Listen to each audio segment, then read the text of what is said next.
Our speaker today is Gary Anderson. Gary is a Duluth's 1st District City Councilor and was deeply involved in the Minnesotans United for Families campaign. He cites his coming out experience at United Parcel Service in New York City in '92 as a significant early piece of his social justice organizing resume. And without further ado, Gary Anderson.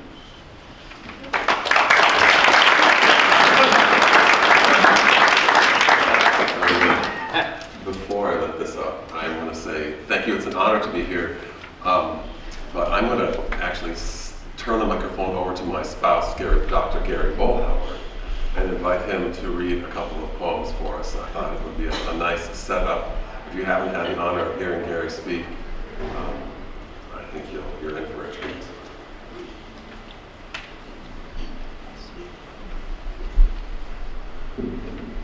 Occasionally I get to be the opening act.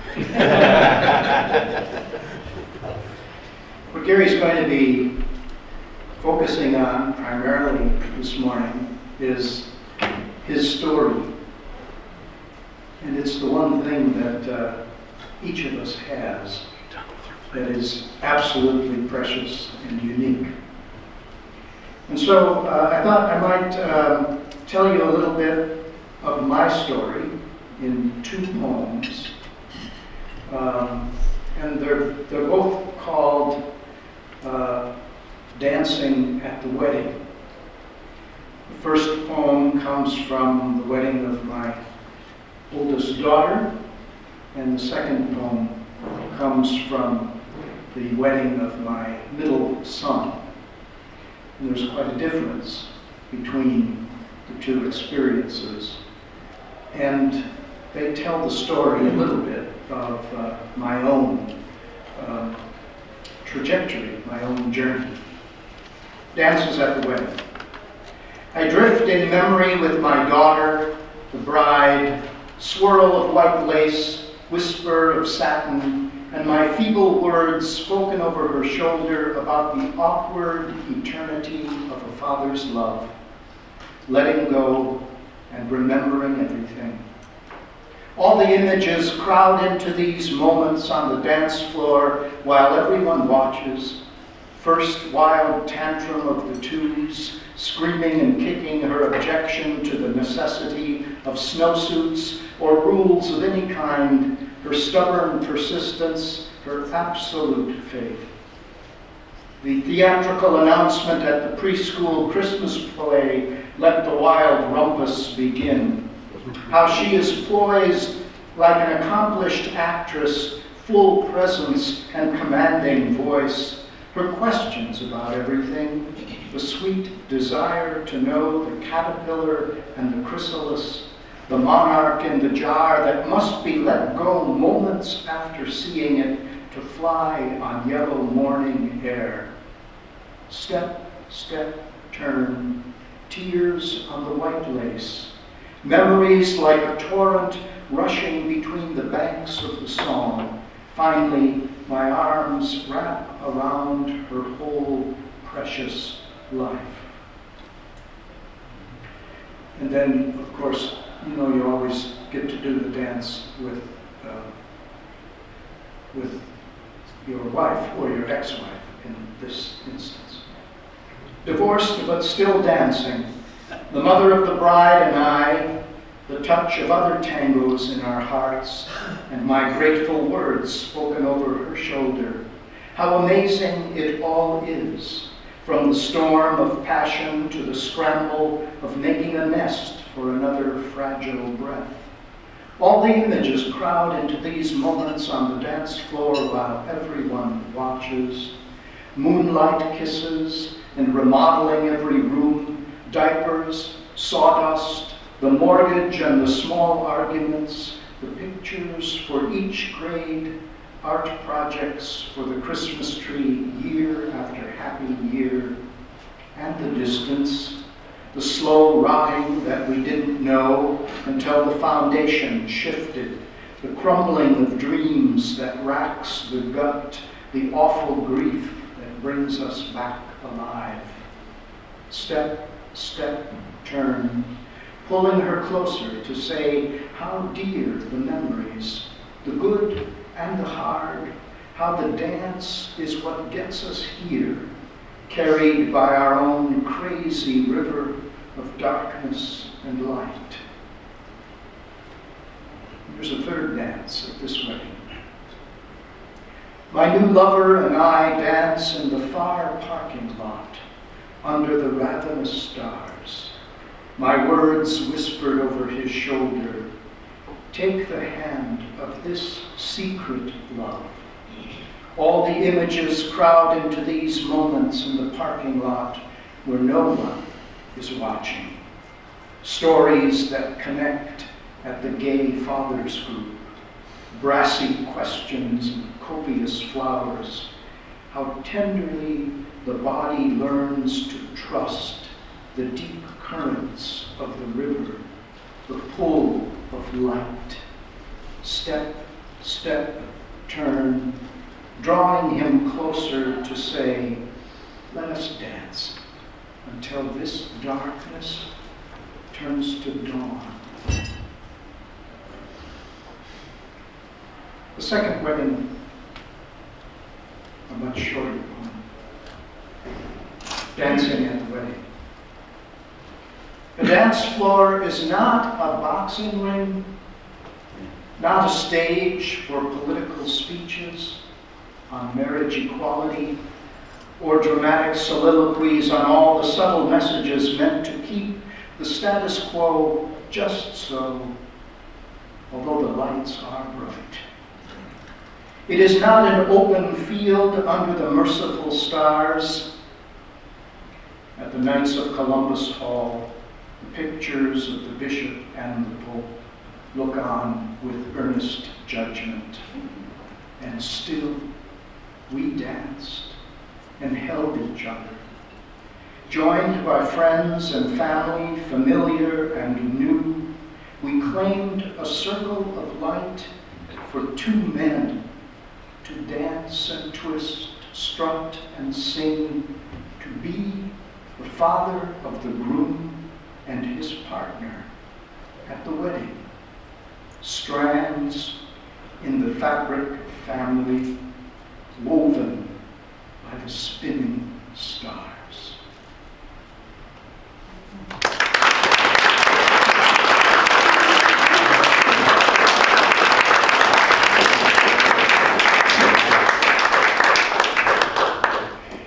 She said that's the opening act, but now would you imagine what it's like to try to follow that? So, my name is Gary Anderson. My preferred gender pronouns are he, him, his. And before I go any further, I want to thank the Anishinaabe people upon whose ceded territory we sit and stand this morning.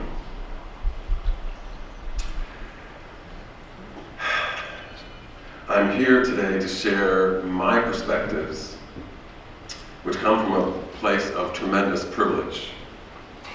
I'm a cisgender, male, tall, Caucasian, able-bodied, housed, homed, educated, employed, loved, married, and many, many other umbrella gifts person. I am really deeply honored to be here this morning, and it's nice to be in a room with many friends, and also with my spouse and some dear friends, and many people who I don't know.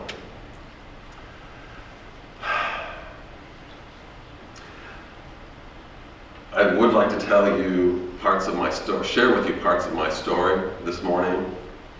I'd also like to share with you some of my reflections on about my experience as a politician and as a political and community organizer.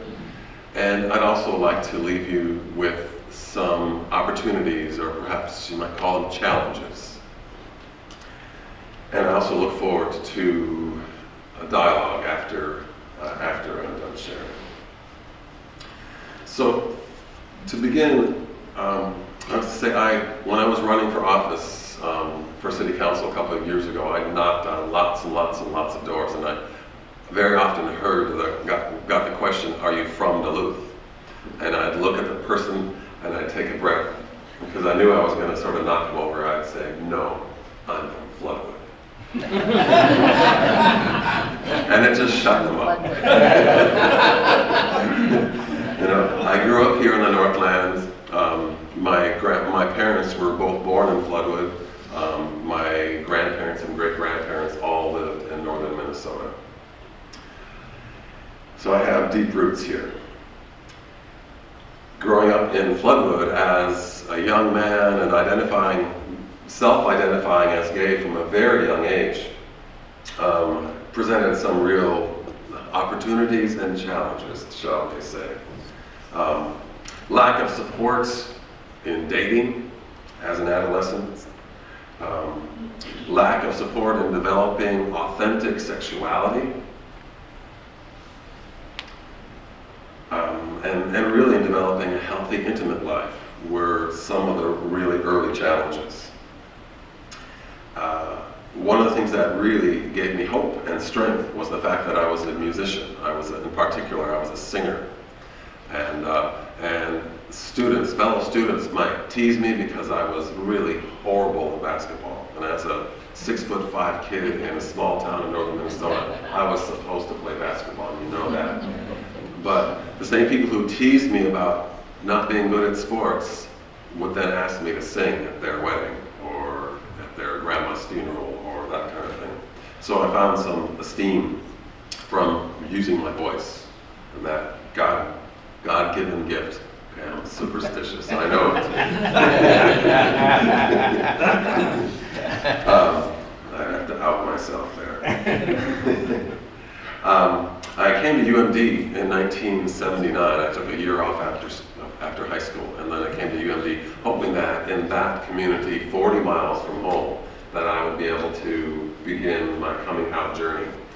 And I won't go into the details, but I'll say this, that my knuckles got smashed in the closet door 3 different times during that 1 year at UMD.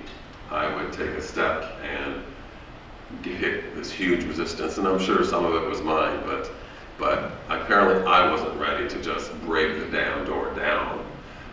So after being hurt several times, I ended up leaving Minnesota. I was in Florida then for a few years, and it was in Florida where, for the first time, I saw, I think it was, first started to hear about this immune deficiency thing. My first ever boyfriend, an African-American man, a few years older than I, in that we were only together for like 9 months, but in that 9 months, in 1980, 2 of his best friends died. And one was only about 40 and the other one was in his probably early 50s. And there was, they had some kind of diagnosis, but in hindsight, we can look and figure it was very likely HIV related. So that was my very early coming out, was right. And then I was in Florida for a few years and then moved to New York City in 1984. And there, of course, geographically moving into one of the major world centers of the HIV/AIDS epidemic. So very, very, very challenging time. As Tom mentioned in my introduction, one of the early political, if you will, works that I did was in the early 90s. I got a job at United Parcel Service, and I assumed when I got there that was going to be a temporary job. And after having been in the workplace for many years and been out, for many years and been a manager in retail situations, when I took this job at UPS, it was a part-time job, and in my mind, it was a temporary job. And it was a very conservative, male-dominated industry and workspace. And I decided that I could be in the closet, that I just wasn't going to tell anybody, that would be easier. And some of you might know the phrase, there is no easier, softer way. It turned out that it was a really difficult path. And in about 1992, it was right after, that was when Bill Clinton was elected, yes? fall of 91, and then sort of started in 92. Fall of 92. Fall of 92. So one of the first things that Bill Clinton did, to his great discredit, and I think he's apologized since, was to do the don't ask, don't tell thing with the military. And when he did that, I got madder and madder and madder every day. And I realized that I was doing don't ask, don't tell to myself in this work situation. And I had been on the job then about a year and a half, and dressing in the locker room every morning with my colleagues and hearing over my shoulder a joke about a gay guy or a joke about HIV/AIDS. And I tolerated this as my temperature kept boiling until the day that I got a call from a friend telling me that my most recent ex-partner had died. And I was at work, and I couldn't tell anybody about it. And I knew the jig was up. Something had to change, or I was not going to be able to stay in that situation. And so because I have a bunch of privilege, I decided to take the steps to come out on my job. And the first step was to come out to the guy that I worked with, who happened to be my union shop steward. We were Teamsters. And I worked with him, and then ended up working with UPS management. And in some small ways, I believe I helped to change the culture. And you would think in New York City that it wouldn't have been a big deal, but believe me, it was. At the time that I came out on the job at UPS in New York City, I had never met another out person in that environment. And and I ended up staying in that job until 2002, which is, that temporary job was an 11-year career, and I get a pension from them today. So there's another privilege. So that was quite something. In 2001, the events of 9/11 again sort of shattered my world. I was at work that day on the streets of Midtown Manhattan, afraid for my life. I had just gotten my first ever cell phone. I had sort of held out for quite a while. In New York, people were walking around with those like briefcase cell phones for a long time. But I held out for a long time. But just before 9/11, I had gotten my first phone, and on that morning, I was able to call my mother before service went dead. I was able to call my mom in Minnesota and tell her that I was okay. And so I will forever be grateful for that.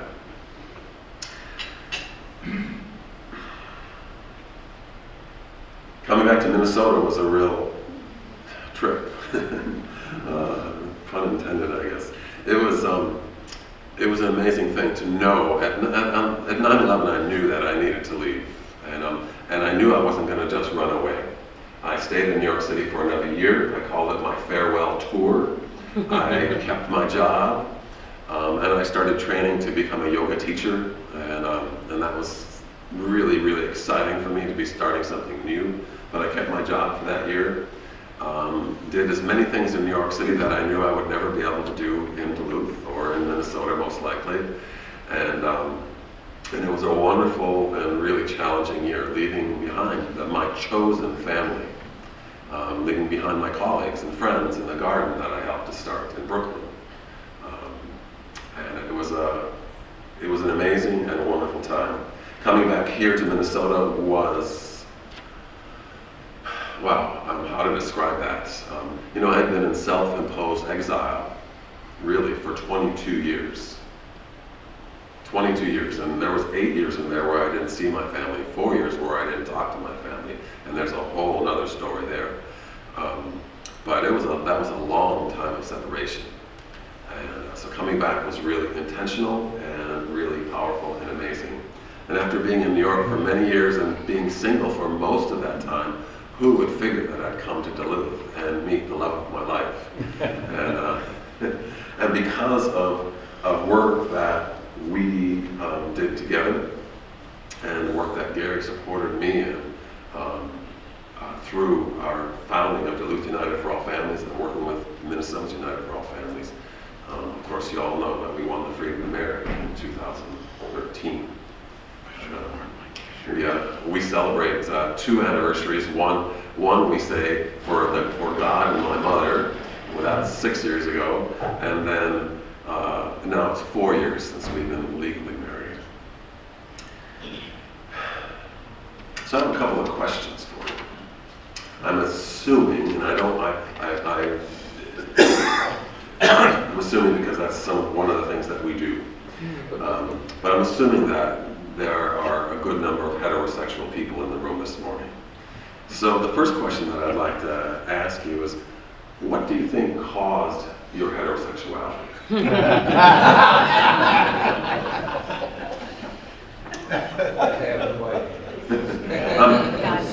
When and how did you first decide you were heterosexual? Is it possible, and I'll ask the younger people in the room especially, is it possible that your heterosexuality is just a phase that you will grow out of? Pray it away. Yeah, okay. Tom says, can you pray that heterosexuality away? That's and I'm going to add it.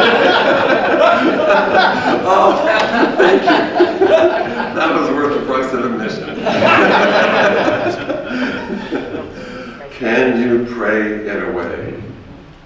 So, we sort of nervously chuckle at these questions. But this list goes on, and Gary shared this with me yesterday, this list, 16 questions that, if I continued to ask them, I'd probably be crying by the end. Because the truth is that these questions that any LGBT person you know, and this one knows, has heard them, and every time we hear them, it's an act of aggression. And the effect is traumatic. And these little traumas, one at a time, add up to the point where lesbian, gay, bisexual, and transgender people have higher rates of suicide, homelessness, poverty, death rates than the heterosexual community. These traumas add up, and they are very, very real.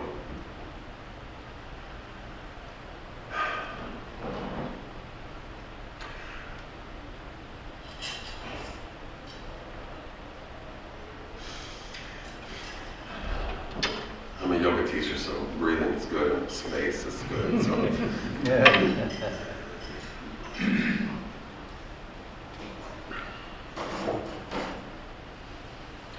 There's a certain privilege that comes, and I started off in my introduction talking about some of the ways that I experience privilege. And I think one of the gifts that I carry with me into my political work and into I'll call it my professional work. I'm a yoga teacher, a yoga therapist. But I think part of the privilege that I carry in all this work is that I'm aware of, both my oppression and my privilege. And I try to carry that awareness because when I carry that awareness, I believe that I then become powerful. And it's not power over, but it's power with. Two of the qualities that I value most dearly in all of my work and in all of my life are courage and humility. And it's the theologian Parker Palmer who writes that these are the two qualities that we need to carry. Humility and chutzpah, he calls it, if we are going to be successful in our political world.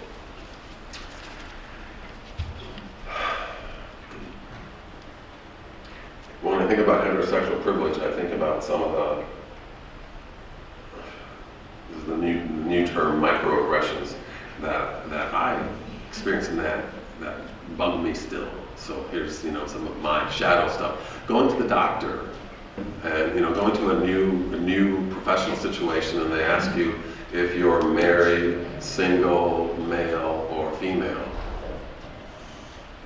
It doesn't ask if you are lesbian, gay, bisexual, or trans. Oh, that's nice. Did you know you can cover that line down there? Lesbian, gay, bisexual, or transgender. And in 2017, if you walk into, here's an early challenge for you. If you walk into an office today, fill out that kind of form, and it says married, single, male or female. This is the challenge to you, the heterosexual privileged majority, is to ask that professional office administrator, why does it not say transgender or lesbian or gay or bisexual there? Right? And that's a real deal. If you're a young person going in there and filling that up, it's a different thing when you're 58 years old. And I know I can stand up and say, you know what, doctor, I hate to say this, but I need to, because if I don't, I'm just going to be mad at myself for not standing up and speaking up. So I'm jumping ahead of myself a little bit, but that comes down to the to understanding of privilege and how privilege can really serve to oppress those who are outside of that circle of privilege. I want to say just a few words, and I'm not an expert in anything, by the way, and I didn't say I'm not an expert in anything, except I'm trying to be an expert at being me. So I'm not sharing for the gay community or the queer community. I'm sharing for myself this morning, and sharing from my experience, and hopefully it piques some kind of curiosity from you or questions from you, some growth or curiosity from you. But I want to talk a little bit about gender and this binary thing, male or female, check the box. And in our house, we have some really interesting discussions. I live with a PhD theologian, and I love this man and our friendship and our passion and everything about this relationship, and the challenge that we offer to each other every day to be more and more of who we are. And so this whole Judeo-Christian theology thing to me ties so deeply into the doctrine of discovery and how we all ended up here. And somehow I just link, for me, in my convoluted way of thinking, it's like this doctrine of discovery is why we have to continue with the binary of male and female, because it's Judeo-Christian, you know. And we're supposed to, you know, if our forebears, our ancestors were successful, we would have gotten rid of all those indigenous people, and there would be no question, you know. It was the indigenous people who had 12 different understandings of gender or more in different cultures. So there's so much more to gender identity and expression than this, you know, here I am, I'm wearing pants and a shirt, so I must be a man. So again, this is a challenge for us, and you know, growing up, as hard as it was back in the day in Floodwood, and there's been some hard times since then too, but I could, in general, I could pass as a straight kid. I could pass as a straight man when I would walk into a room. And I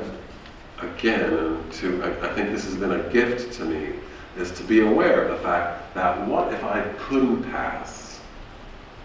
What if my hips swayed more? Or I held myself in a different way, and I walked into the room, and like one of my sisters says, no, everybody knows you're gay. They can tell. You know, it's like, can you imagine what it's like to not pass? To be that butch young woman or that effeminate young man.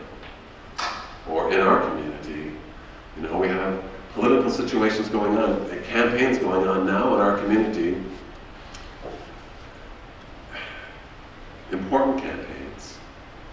And imagine being a person of color walking out of the door of your home here in Duluth and going out and knocking on doors, asking people for votes.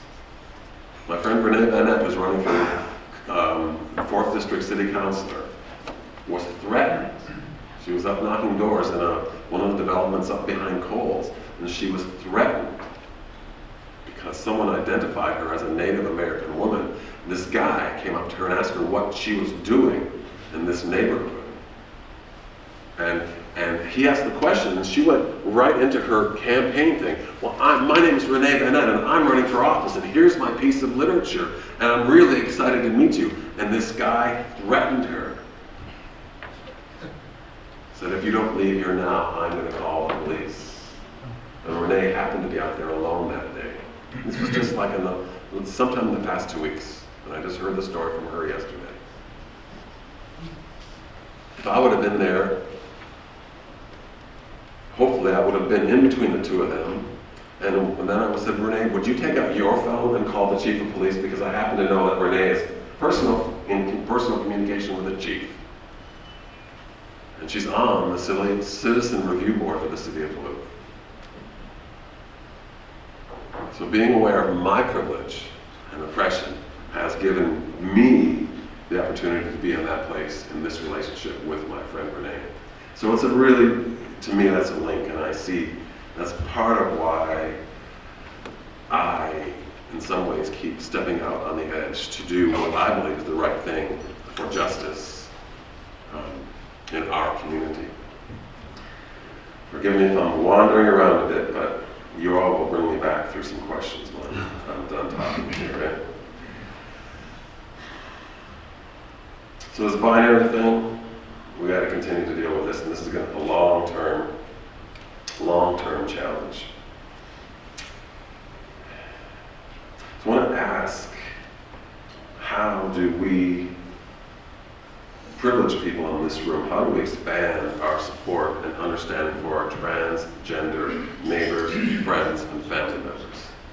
And I sort of identify this challenge as one of the challenges of the moment.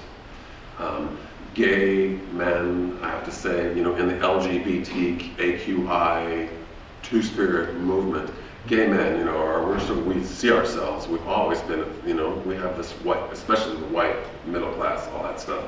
We carry all this privilege, and many of us without awareness of it.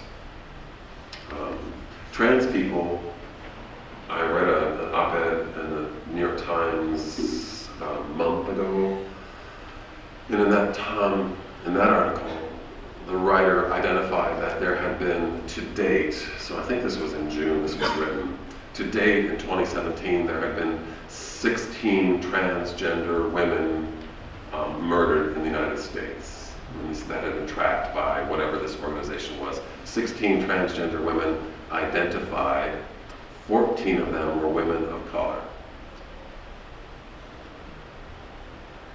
14 of them women of color. Again, we have responsibility to act. We have a responsibility to make sure that our money goes to help in ways that we can. Make sure that we take our job's responsibility very seriously to become a more and more welcoming community right here in Duluth.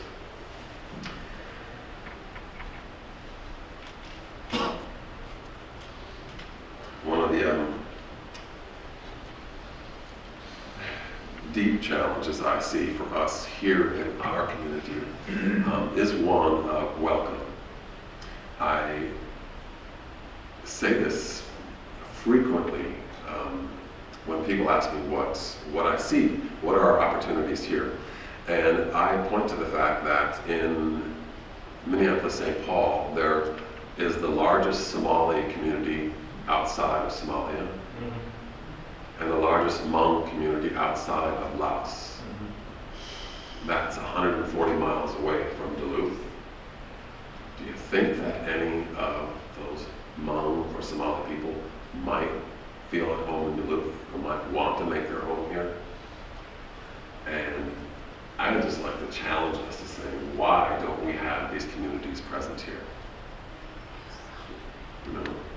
could it be long-term, systematic comfort with who we are, and we like it like we are. So, sorry I didn't.